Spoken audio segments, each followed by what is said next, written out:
नमस्कार, इन खबर में आपका स्वागत है और मैं आपके साथ जूही। राजस्थान को लेकर लगातार जितनी रस्साकसी देखने को मिल रहा है, शायद इतना खटपट और बवाल तो बिग बॉस में भी नहीं मिलता होगा। अब कांग्रेस के लिए एक नई मुश्किल खड़ी हो चुकी है। पहले वन मंत्री हेमाराम चौधरी ने मल्लिकार्जुन खड़गे को पत्र लिखकर अपनी जगह किसी युवा को टिकट देने की मांग उठा दी। तो अब कृषि मंत्री लालचंद कटारिया ने भी कहा है कि चुनाव नहीं लड़ना चाहता हूं, लेकिन गहलोत के मंत्री चुनाव लड़ने से आखिर मना क्यों कर रहे हैं? राजस्थान की 200 विधानसभा सीटों के लिए 25 नवंबर को मतदान होना है। 3 दिसंबर को यह साफ हो जाएगा कि अगले 5 साल के लिए सूबे की सत्ता का ताज किसके सर सजेगा। सत्ताधारी कांग्रेस हर चुनाव में सरकार बदलने का ट्रेंड तोड़कर सत्ता में वापस आने का दावा कर रही है, तो विपक्षी भारतीय जनता पार्टी भी चुनावी बाजी जीतने के लिए पूरा जोर लगा रही है।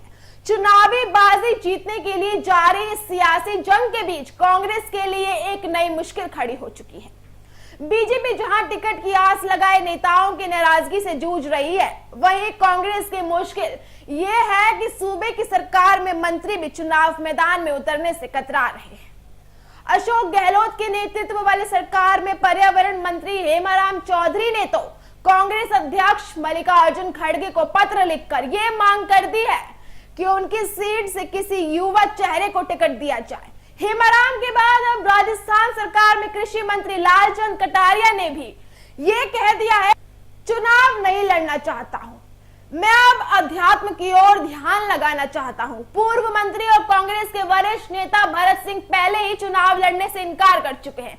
अब एक के बाद एक मंत्रियों और पूर्व मंत्रियों के इनकार के बाद सवाल ये भी उठ रहे हैं कि क्या सत्ताधारी दल में सब कुछ ठीक है। ये सवाल इसलिए भी उठ रहा है क्योंकि राजस्थान कांग्रेस के लिए गुटबाजी बड़ी समस्या रही है। पूर्व मंत्री भरत सिंह पहले भी भ्रष्टाचार और अन्य शिकायतों को लेकर लगातार सीएम अशोक गहलोत को पत्र लिखते रहे हैं, लेकिन हेमाराम चौधरी और लालचंद कटारिया की गिनती तो सीएम गहलोत के करीबी नेताओं में होती रही है। फिर आखिर ये दोनों मंत्री क्यों चुनाव लड़ने से इनकार कर रहे हैं? हेमाराम चौधरी की बात करें तो उन्होंने 2013 और 2018 के चुनाव में भी इसी तरह का ऐलान किया था।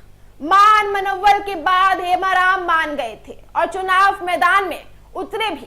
हेमाराम को मनाने के लिए 2013 में राहुल गांधी ने फोन किया तो 2018 में राजस्थान कांग्रेस के तत्कालीन अध्यक्ष सचिन पायलट को उनके घर जाना पड़ा था। 6 बार के विधायक हेमाराम के ऐलान को कोई पार्टी में तवज्जो बरकरार रखने की बात बता रहा है, तो कोई इसे टिकट कटने की स्थिति में सम्मान बचाए रखने की बात बता रहा है।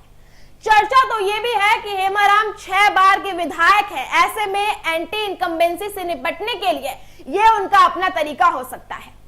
अभी के लिए इतना ही। इसे तमाम अपडेट्स के लिए जुड़े रहिए इन खबर के साथ। धन्यवाद।